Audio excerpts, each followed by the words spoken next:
salam sejahtera untuk kita semua. Perkenalkan, nama saya Francisca Melianaha, NPM 22220085, Prodi Ilmu Administrasi Negara, Fakultas Ilmu Sosial dan Ilmu Politik, Universitas Timor, Keva Manado. Baik, di sini saya akan memaparkan materi kepemimpinan oleh dosen pengampu Bapak Piusius Minggu. A. Konsep dasar kepemimpinan. Secara etimologis, pengertian kepemimpinan, kata dasar pimpin, dalam bahasa Inggris lead, artinya pimpin atau tuntun.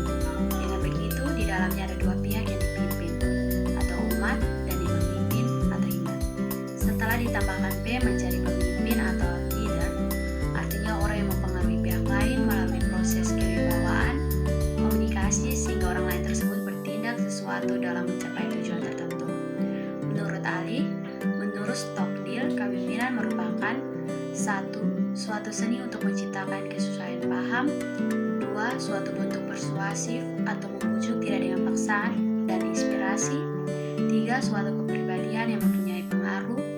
4. Tindakan dan perilaku. 5. Titik netral proses kegiatan kelompok.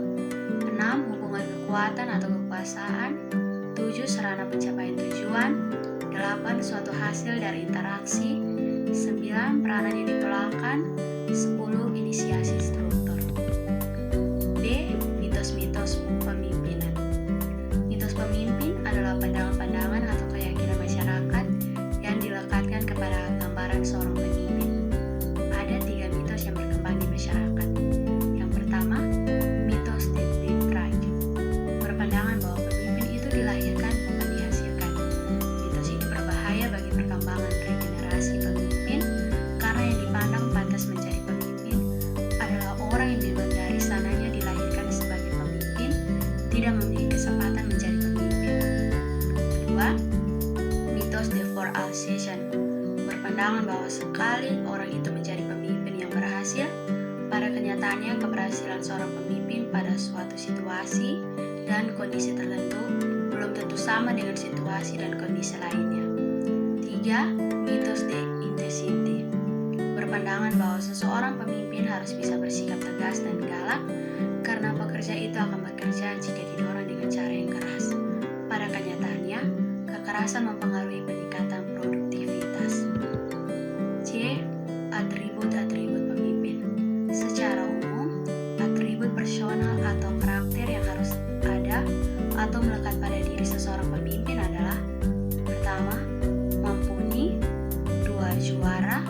3. Tanggung jawab. 4. Aktif.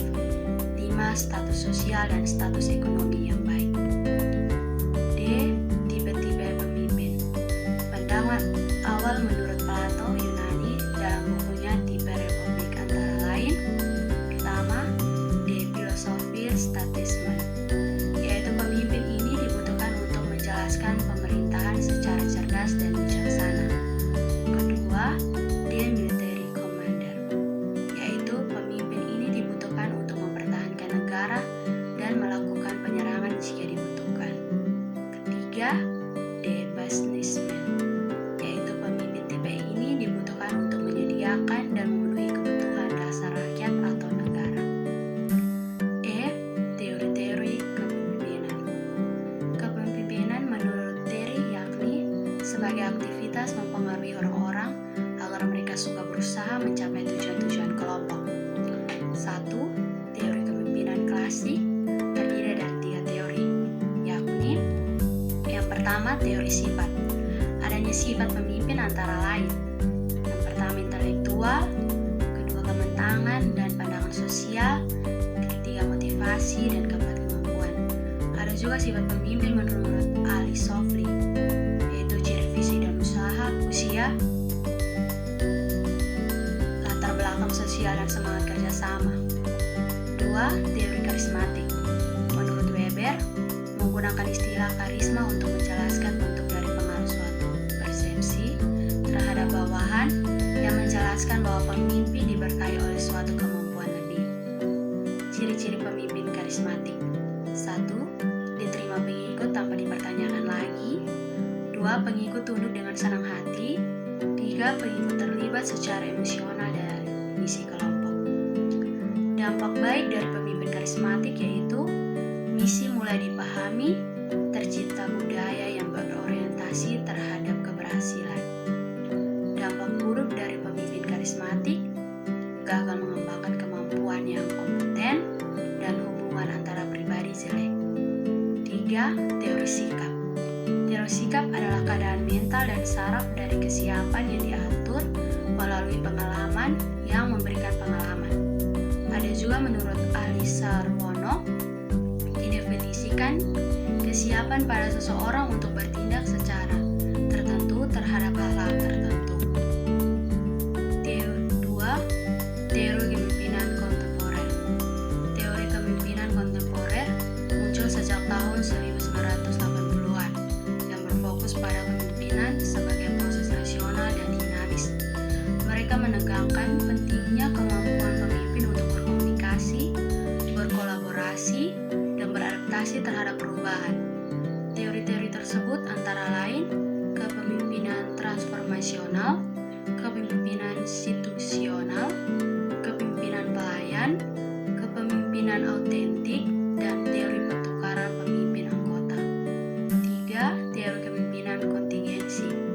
Pendekatan kontingensi atau pendekatan situasional adalah suatu aliran teori manajemen yang menekan pada situasi atau kondisi tertentu yang dihadapi. Ada 3 kemampuan atau kondisi tertentu yang dihadapi dalam menerapkan kepemimpinan situasional, yakni 1. Keterampilan analisis, 2. Keterampilan fleksibilitas, 3. Keterampilan komunikasi. Sekian hasil paparan materi kepemimpinan dari saya. Mohon maaf apabila ada kesalahan. Sekian dan terima kasih. Selamat malam.